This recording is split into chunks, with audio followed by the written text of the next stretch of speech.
আবারও এক অনিশ্চয়তার মুখোমুখি হলো সকলের প্রিয় ধারাবাহিক চিরদিনই তুমি যে আমার। প্রথম থেকেই চড়াই উতরাই অনেক বিপত্তি পার করতে হয়েছে এই ধারাবাহিককে। তারকাদের মধ্যে ঝামেলা থেকে শুরু করে প্রধান নায়িকা বদল, প্রোডাকশানের সাথে ঝামেলা থেকে শুরু করে স্লট হারা, কোনোটাই বাদ যায়নি এই ধারাবাহিকে।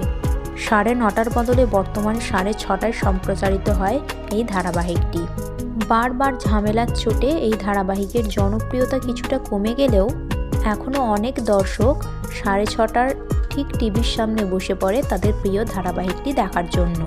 কিন্তু এবার তাদের জন্য সামনে এলো খুবই খারাপ খবর, কারণ আগামী 13ই এপ্রিল থেকে 6:30টায় সম্প্রচারিত হতে চলেছে নতুন ধারাবাহিক কমলা নিবাস।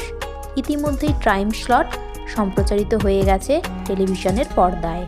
আর এটা দেখার পর থেকেই দর্শকের মনে প্রশ্ন জেগেছে, তাহলে কি শেষ হয়ে যাচ্ছে চিরদিনই তুমি যে আমার ধারাবাহিক, নাকি আবারও টাইম স্লট চেঞ্জ করা হবে এই ধারাবাহিকটির? যদিও আনন্দী, বেশ করেছি প্রেম করেছি এবং দাদামণির মতো অন্যান্য ধারাবাহিকগুলিও শেষ হয়ে যাওয়ার তালিকাতে আছে, কিন্তু এখনও সেই ধারাবাহিকগুলি শেষ হয়ে যাওয়ার বিষয়ে কোনো খবর আসেনি, যেমনটা খবর আসেনি চিরদিনই তুমি যে আমার ধারাবাহিককে নিয়ে। হ্যাঁ বন্ধুরা, চিরদিনই তুমি যে আমার ধারাবাহিকটি হয়তো এখনই শেষ হবে না, কারণ শোনা যাচ্ছে এই ধারাবাহিকটির আবারও টাইম স্লট চেঞ্জ করা হবে। সম্ভবত 5:30টার সময় সম্প্রচারিত হতে পারে এই ধারাবাহিকটি।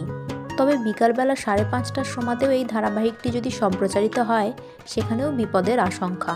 এমনিতেই ধারাবাহিকটি তার জনপ্রিয়তা হারিয়েছে, তার উপর এই সময় সম্প্রচারিত হলে ধারাবাহিকটি মোটেই রেটিং দিতে পারবে না, আর তখনই বাধ্য হয়ে প্রোডাকশানকে শেষ করে দিতে হবে এই ধারাবাহিকটির শুটিং।